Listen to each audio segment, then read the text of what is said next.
when Trump came, the Saudis had three demands. You will talk about the Ummah, is it incapable and the like. Saudis had three demands. The Americans were going there expecting that the first demand would be ceasefire in Gaza and the Israelis have to withdraw. Bob Woodward writes in his book that when Blinken went to visit Saudi Arabia, he was terrified that the Gulf states were about to lambast him and he was bracing himself for it. And Bob Woodward writes that when Blinken arrived, he was stunned to find that the Gulf states instead were saying, yo, you're after Hamas, go for it. Like, we don't have any problem with this whatsoever. We just ask that you help to make it be easier for us because our people are a bit angry about it. We're going to let them make some dua in Palestine and the like, but it might be a bit complicated. Just make sure you do it quickly. When Trump arrives in Saudi Arabia, he doesn't hear Gaza. What he hears is, Mr. President, I'm offering you $1 trillion to show you my commitment to America. I'm not going China. I'm showing you my commitment to the American economy and also to your family specifically. I was not willing to give this to Biden. But in exchange, Mr. President, in 2019, when the Houthis and the pro-Iran militias in Iraq fired missiles at the Royal Palace and at Jeddah and at my oil facilities, you didn't do anything about it. I expected you to do something about it. You didn't. I want you to guarantee me a security pact against the Iranians. That's what I want. I'm giving you $1 trillion. I'm going to buy Patriot missiles. I'm going to buy weapons and the like. My first demand, Mr. President, is help me to push back against these wretched Iranians, his words, not mine, that have taken over the government in Iraq, in Baghdad, via the militias, Hashd al-Shabi, the Popular Mobilization Force, that Obama in his JCPOA allowed them to be incorporated in the Iraqi army, which is why they didn't like the JCPOA. They didn't like the political dimension of it. I want you, the Houthis have frustrated me in the south. I want you to promise me that you'll bomb the Houthis. There was a report that suggested that when the Israelis bombed the Houthis, the Saudis had given intelligence to the Americans and the Israelis about where the Houthi leadership might be in order to say, finally you're doing something, go and take them out. The first demand was not Gaza. The first demand was, I'll give you $1 trillion. I'll give you money if you promise to protect me. I will give you jizya. I will give you $1 trillion if you promise to give me a NATO-style security pact against the Iranians. Biden said he can't get it through Congress, but he was about to allow the Fifth Fleet to incorporate the Hostile Defense Act. Mr. Trump, I'm giving you $1 trillion. You need to give me more than that. Second, Mr. Trump, okay, what is it, Mohammed bin Salman? Is it Gaza? No.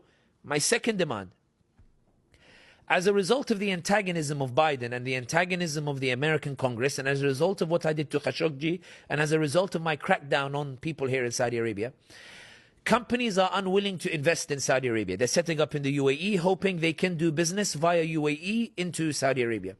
I passed a law in which companies had to open up in Saudi Arabia itself, but many companies are not opening up in Saudi Arabia itself. And I need you, Mr. Trump, to openly celebrate what I'm doing here in Saudi Arabia so that companies can say, I am the future, so they can finally come and pump money in. I'm a geopolitical risk consultant. That's my job. When clients come and ask me about Saudi Arabia, and I ask them, what is it that makes you hesitate about Saudi Arabia? They actually don't say it has anything to do with the human rights record. I remember one of the biggest companies in France, when we were sitting together, I remember they said, to be honest, the Khashoggi and human rights stuff, we don't really give a damn about it. Like, we do business in many countries that have poor human rights record. United States. That's a good example. But they said in Saudi Arabia, our issue is not to do with human rights. Our issue is, we don't like the fact that the Saudi Crown Prince can wake up in a bad mood and just shut down a project.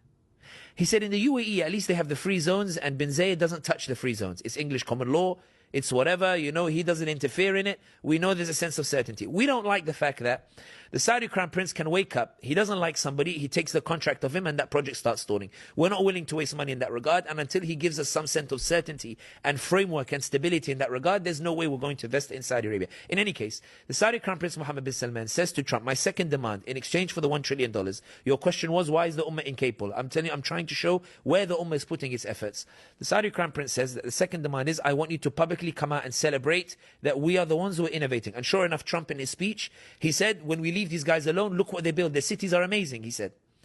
The third demand, Mr. President, is that given that Iran has a nuclear program, and I think that they're developing a nuclear weapon, and given that you, Mr. Trump, are unwilling to go and attack the Iranians, even though we want you to, even though you are unwilling to go and bomb their nuclear program, even though you are not listening to the Israelis who are asking you and begging you to please bomb their nuclear program, if you're going to allow Iran to have a nuclear program, because they're going to hoodwink you, if you're going to allow Iran to have a nuclear program, Mr. President, we want a nuclear weapon as well. We want a nuclear technology as well. He says you're not allowed to have a bomb. He says, but we want access to nuclear technology for civilian purposes that we can later turn into a bomb. Mohammed bin Salman famously said in the Fox News interview, if Iran has a bomb, we have to have a bomb as well. There's no way like we're allowing it, etc.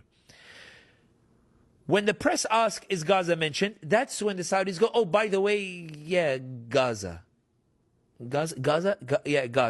Like, you know, just sort it out. My point is that it's not that the Ummah is incapable. 1 trillion is a lot of money. 1 trillion could have got a ceasefire in Gaza.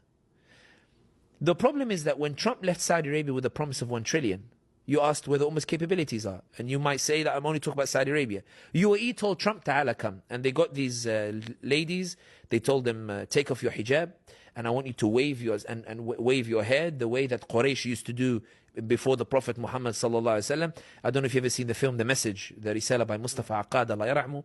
There is a scene when Wahshi is being introduced to Hind bint Utbah, Hind, the wife of Abu Sufyan, and she's looking for somebody to kill Hamza, the uncle of the Prophet, radiallahu an. So they bring a dancing girl swishing her hair, and they put the ring on top of her hair, and they tell Wahshi, throw your javelin, and he gets the javelin to go through that circle over there. That dancing thing is a pre-Islamic, you know, concept. UAE lines up these 20, 30 girls for Donald Trump, and they swing their hair as Trump is passing by. Why? The UAE say that if Saudi Arabia is going to give $1 trillion to Trump, they're giving it to him so that they can wield the White House in their favor to get security and also wield the White House. I don't like bin Salman too much, bin Zayed says. I don't like bin Salman too much because me and him are disagreeing on Yemen. We disagree on the geographic borders. UAE is trying to take more land. Saudi is now complaining to the United Nations. Saudi reconciled with Qatar without consulting me. Bin Salman went to Doha and went and reconciled with Emir Tamim without consulting me. I didn't want the reconciliation. And then he dragged me into reconciliation as well. I want to control Saudi. We're brothers with Saudi. We're equals. We're not. And I remember the last time I ever went to Saudi Arabia was 2014, before bin Salman became a powerhouse. So I remember we went to the King Abdulaziz Museum. And the guide who was with me, he was an advisor in the Ministry of Interior. We go to this big picture of King Abdulaziz, and he's sitting with somebody. So the guy looks at the picture and says to me, Sami, what do you notice about this picture? So I said to him, it's King Abdulaziz sitting with someone. He goes, who? I said, maybe it's the Emir of Bahrain. He goes, it's Emir of Bahrain. But what do you notice about the picture? I was like, they're sitting next to each other. They're brotherly nations. He goes, no. Look carefully. I was like, I don't know what you want from me, like Habib. Like they're sitting, both of them together, and mashallah, brotherly nation. He goes, no, the Emir of Bahrain is sitting lower than the King of Saudi Arabia because we are the big brother in the region. The UAE wants to sit on the same seat as Saudi Arabia. So UAE invite Trump and they tell him, how much did bin Salman give you? 1 trillion. I'll give you $1.4 trillion. And in exchange, don't listen to Mohammed bin Salman. And when I present my plan to split Sudan, to make a new state with Niala in the west as the capital, because my militia Hemeti was unable to take the capital Khartoum, I want you to recognize it. When I split Libya into two, and Haftar now has set up his administration in Benghazi in the east, Biden was unwilling to recognize. I want you to recognize Haftar as an independent state, or at least give him respite until he's able to take Tripoli again and bring the whole country under his authoritarian regime. When I go to Somalia, I want you to help me to drive out the Turks. When I go into Yemen, I want to split Yemen into two. I want South Yemen to get recognition, and I want you to recognize that, because the Saudis don't want to recognize a South Yemen. The Saudis want a united Yemen because they believe that if there is a split, then both countries will be antagonistic towards Saudi Arabia. In any case, bin Zayed says, I'll give you $1 trillion. That's where $2 trillion of the Ummah went. Then the third trillion went. The Qataris, they panicked. They said, Trump last time did a blockade on us. And Trump did it because Saudis and the UAE asked him. Now they've given him $2 trillion, or $2.4 trillion. If I let this go unchecked, they will convince him to blockade me again. And last time, even though I've got the largest US military base in the region, it didn't protect me from the last blockade. Trump told the troops to stand down while Saudi was about to invade, and then I had to really scramble and lobby and ask the Israelis to help me out in order to make sure that So Qatar says, Ta'ala ya Trump, come. They're all expecting Gaza to be on the table. Instead, they find that the first 3-4 priorities are not Gaza. The Qataris, they say, how much did they give you? They gave you 1 trillion, 1.4. We'll give you 1.4 trillion and the Boeing 747, a palace in the skies. If you promise to agree that anything they ask you, you will let us know what they ask you so we can also be consulted as well.